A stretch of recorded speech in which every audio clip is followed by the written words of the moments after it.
السلام علیکم ورحمۃ اللہ تعالی وبرکاتہ۔ میں رئیس کوثر قادری مدھوبنی بہار سے آج ایک اہم مسئلے پر گفتگو کریں گے، اور یہ مسئلہ ایام تشریق اور تکبیرات تشریق کے تعلق سے ہے۔ بہت سارے لوگ کنفیوژن کا شکار ہوتے ہیں کہ ایام تشریق کن دنوں کو کہتے ہیں اور تکبیرات تشریق کیا ہوتی ہے۔ تو آج اسی پر مکمل خلاصہ بیان کریں گے انشاءاللہ، ویڈیو پر آپ بنے رہیں۔ سب سے پہلے جان لیں کہ 9 ذی الحجہ کے فجر کی نماز کے بعد سے لے کر 13 ذی الحجہ کے عصر کے نماز تک تکبیر تشریق پڑھنا ایک مرتبہ واجب ہے۔ ایک مرتبہ تکبیر تشریق پڑھنا واجب ہے ہر نماز کے بعد، ہر فرض نماز کے بعد۔ یہ ہے ایام تشریق، یعنی کہ 9، 10، 11، 12، 13 یہ 5 ایام تشریق کے ہیں۔ انہی میں ایک دن 9 اور دوسرا دن 10 ذی الحجہ، اسے یوم النحر بھی کہتے ہیں، یعنی کہ قربانی والے دن، اور ان دونوں دنوں کو ایام تشریق میں ہی شامل رکھا گیا ہے۔ اس میں پڑھنا کیا ہے میرے عزیزوں، میں آگے بتاؤں گا۔ سب سے پہلی بات قرآن مقدسہ سے ہم اس کی دلیل اخذ کرتے ہیں کہ اللہ تبارک و تعالی سورہ بقرہ میں ارشاد فرماتا ہے وَاذْكُرُوا اللَّهَ فِي أَيَّامٍ مَّعْدُودَاتٍ، کہ اللہ تبارک و تعالی کو گنتی کے دنوں میں یاد کرو۔ سورہ بقرہ آیت نمبر 203 میں ہے۔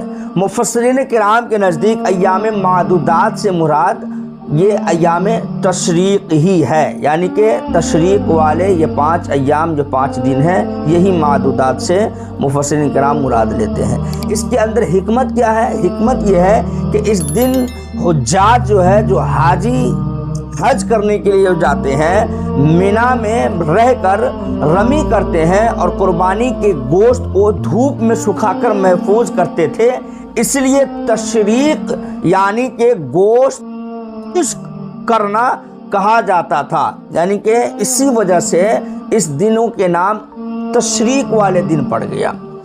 سمجھ میں آ رہی ہے بات؟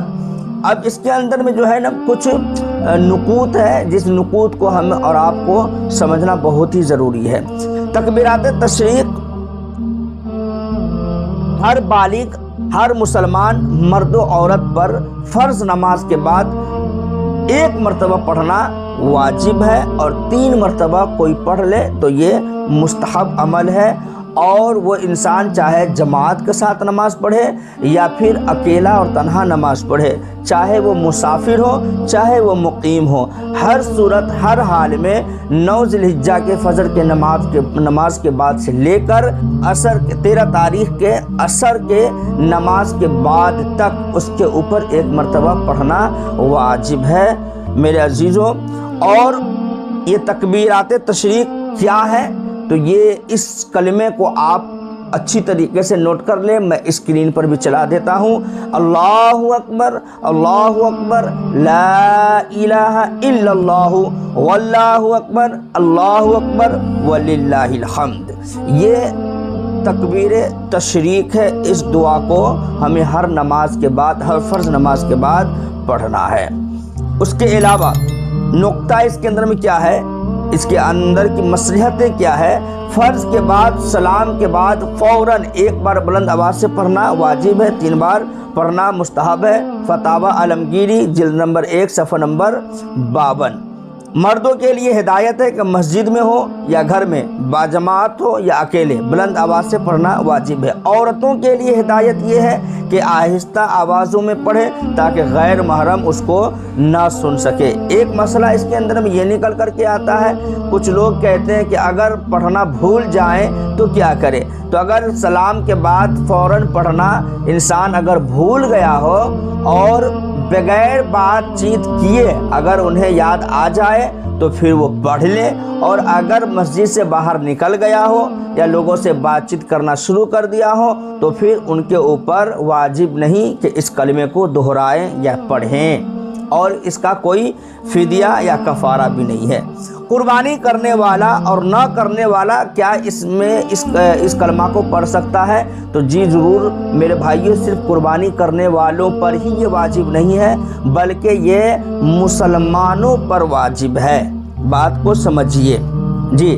تکبیرات تشریقات کی حقیقت کیا ہے؟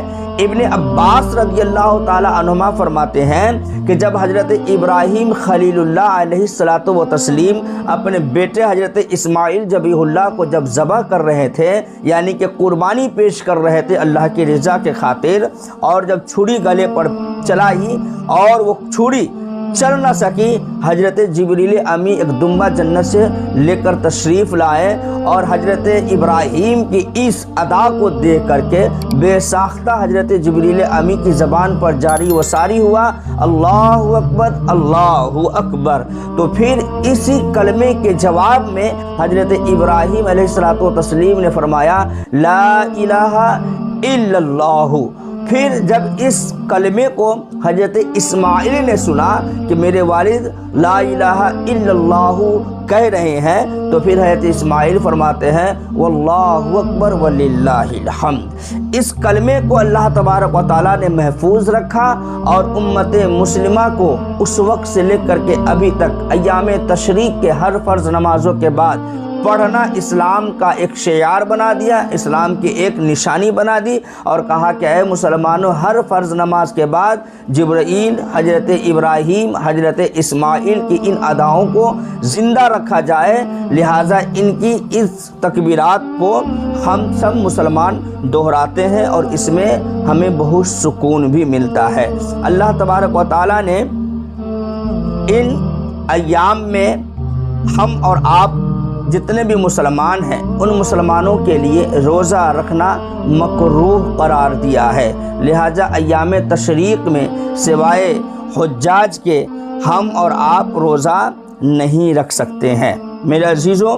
اس کے بعد اگر کوئی انسان اگر روزہ رکھنے کی اگر کوشش کرتے ہیں تو میرے عزیزوں وہ حدیثوں کی اور ائمہ کرام کے احکامات کے خلاف ورزی کرتے ہیں، لہٰذا ہم تمامی مسلمانوں سے گزارش ہے کہ امسال خوب عید قربان کی خوشیاں منائیں، لیکن یاد رکھیں غیروں کے استحصال سے بچنے کی خاطر اپنی سوشل میڈیا پر جانوروں کے گوشت، لتھڑے خون اور چمڑوں کی فوٹو شوٹ کر کے ہم وائرل نہیں کریں گے تاکہ ہماری دیگر سماج والوں کی دل آزاری نہ ہو پائے۔